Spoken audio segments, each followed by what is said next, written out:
Some games have a bunch of great ingredients that fit exactly your taste. And that's what Dark Light Survivors does for me. You can go from third person to top down, and it's a shooter, a hack and slash, a roguelike, action RPG. It has a bunch of cool things like sci-fi, or some zombie creatures, post-apocalyptic feel and storyline. The atmosphere and visuals are really well made. There's some horror, some adventure, some looter shooter elements in a 3D world that actually really hits home for me. And I want to kind of take you through the journey just a little bit on my playthrough and help you see what the game has to offer. Let's dive deep into, I believe, it's going to be one of my favorite games of the year. This is an indie game, and I was lucky enough to get an early access, not of the full retail version, but just to get this beta going and see what the game has to offer for you guys. And what I want to kind of mention in my experience as I played, this is early on, no spoilers for the story or anything like that. Just want to mention the game runs smooth. It looks really good. It knows what it is and what it wants to be. And it's just giving you everything you want. You're going to see me play in third person mostly. I challenged myself to try the whole game in third person. And then I was trying to play top down in a different playthrough as well. So multiple playthroughs, feelings, and to see how the game feels. We'll talk more about that quick dynamic to be able to swap back and forth. Very cool mechanic. But with that being said, one of the best things about this game is the music that you're hearing in the background. It's just a vibe, and it gets intense, and it's very fluid with the actual action. This is action-packed. Once you get into this world, things start amping up. By the way, the footage you're watching was me farming, and the gameplay on this specific run is me just trying to see how much XP I can get before I go and fight a boss. And it went well. I started to accumulate a lot, but one thing I learned quick is you want to get all the weapons and upgrades and things you need at the earliest you can, because the way the game works is it ramps up. So you start off with regular creatures and monsters, and then as time goes, you get snipers in there, giant beasts, and all types of different elements that just make it fun and interesting for me personally. And that's something that feels rewarding and satisfying because that tension starts to get real. At the same time, as you can see in the background, as I said, it's a roguelike.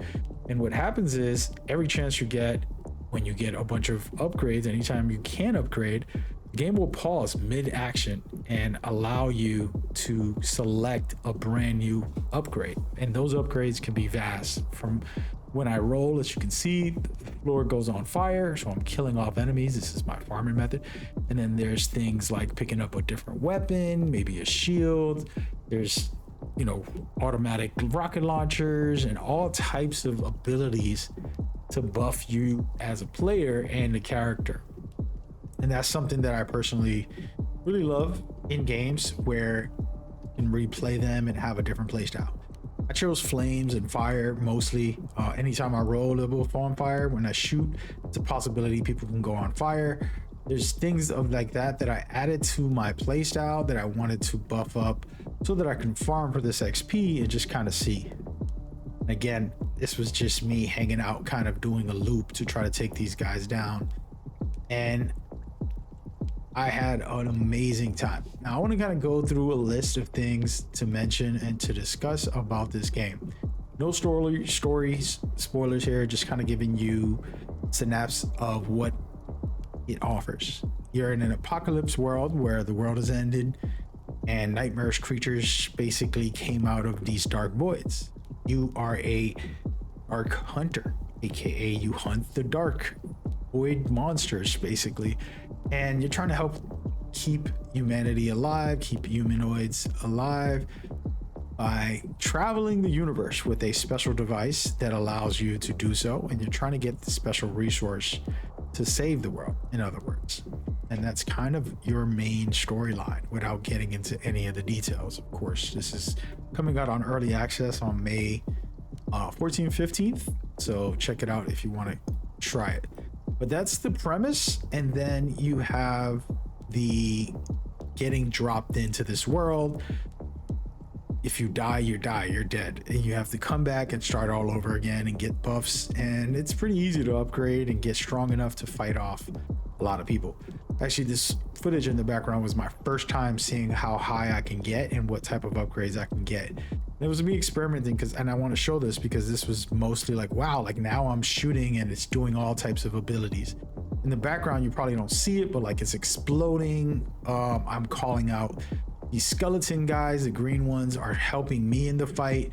There's so many things happening because of all the buffs I kept collecting. This was like a 40-minute run that I was on, and this is somewhat the ending, not an ending, but closer to the ending parts of that. And it was amazing. I want to talk about the visual. The style's amazing. It's a 3D cyber gothic art style, but it has that sci-fi feel to it. It even has a mode for nostalgia. You can go pixel graphics if you really wanted to. The dynamic camera is amazing because you can go from over the top to third person if you really wanted to, you know, depending on your play style, and there's strategic value to that. So over the top is easier to see all over, see where it's going on, but third person can allow you to see further out and like, okay, I need to go to the left, what's over there, things like that can be helpful, and headshotting people better, things of that nature in third person. And the combat is pretty straightforward. You can basically auto aim, auto shoot, and just use your melee, hack and slash your way through mostly. And of course there's block if you really wanted to get, you know, technical and advanced with that. And it's strategic to use that because even if you use the auto aim for shooting, I mean auto shooting and auto hack and slash, you still need to dodge, you still need to manually strike and things like that. So it's useful to do that and have that on there if you wanted to. It's cool too because they have different characters and classes, and these characters you're looking at are actually a part of the story, and they do a lot of deep dives into things. You have a knight, which of course traditional playstyle, swords, hammers, shields. Then there's this soldier, aka the American Western style of player, where he's pulling out the guns and doing all type of ricochet shots and stuff like that. Then lastly, the mage, where she focuses on magic and spells and elements and things of that nature. Pretty cool. There's vendors to upgrade with around inside your HUD or on the field in the worlds that you're going to. And there's actually some pop-up ones that came around that were fairly interesting as well. And then from there, you know, that currency and unlocks that you can get is very important, and a big part of the game is you want to upgrade it. There is a looter shooter element to it with these chests around the map.